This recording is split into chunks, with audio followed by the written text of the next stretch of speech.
Қайырлы күн, құрметті достар. Қазақстандағы геологтар күні сәуір айының 1 жексенбісінде Қазақстан Республикасының президентінің 2011 жылғы 20 қазанындағы жарлығына сәйкес атап өтіледі. Ресми түрде ең алғашқы геологтар күні 2012 жылы атап өтілді. Жалпы ғылымдағы ізденіс жұмыстары, барлау жұмыстары, өңдеу, осының бәрі геологтардың орасан зор еңбегінің арқасында. Қазақстандағы геологтар күніне арнайы Қарағанды облыстық тарихи-өлкетану музейінде мәртебелі мамандық иесі атты көрме ұйымдастырылды. Қаныш Сатпаев, геология, минералогия ғылымдарының докторы, академик, КСР ғылым академиясының академигі, Қазақ КСР ғылым академиясының тұңғыш президенті. 1930 жылдары ол Ұлытау Жезқазған өңірінде мыс кенінің ең үлкен кен орнын ашты.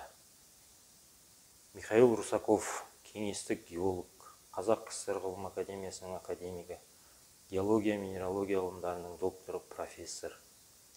Оның есімі 1928 жылы Қоңырат мыс рудасының кен орнын ашумен байланысты. Қарағанды бассейнінің көмір қорын зерттеу 1920 жылдары басталды. Мұнда профессор Александр Гапеев бастаған геологиялық экспедиция жіберілді.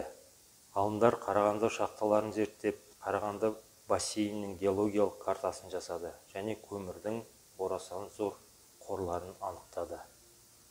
Ғалым Александр Гапеевтің 1922 жылы жарық көрген Қарағанды көмір кен орны атты еңбегінде алғаш рет Қарағанды кен орнының болашағы туралы дәлелдеп жазды. 10 жылдан кейін, яғни 1929 жылдары халық шаруашылығы жоғарғы кеңесі төралқасының шешімімен кен орындарын барлау жұмыстары қайта жанданды. Ленинград пен Мәскеу геологиялық басқармаларының геологтар тобы келді. Бұл геолог ғалымдар Дмитрий Бурцев, Василий Курдюков, Зинаида Семенова, Иван Орлов және басқалары. Бұл көрмеде Қарағанды қаласының геологиялық барлаушылардың жеке заттары және жұмысқа қолданатын құралдарын көруге болады.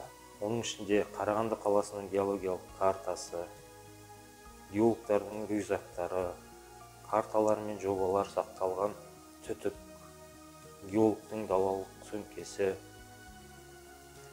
геологиялық таяқша, Александр Гапеевтің геологиялық балғасы, Иван Орловтың балғасын көруге болады. Сондай-ақ Иван Орловтың минералдар коллекциясы және мұражай қорынан алынған әртүрлі минералдардың кең коллекциясы қойылған.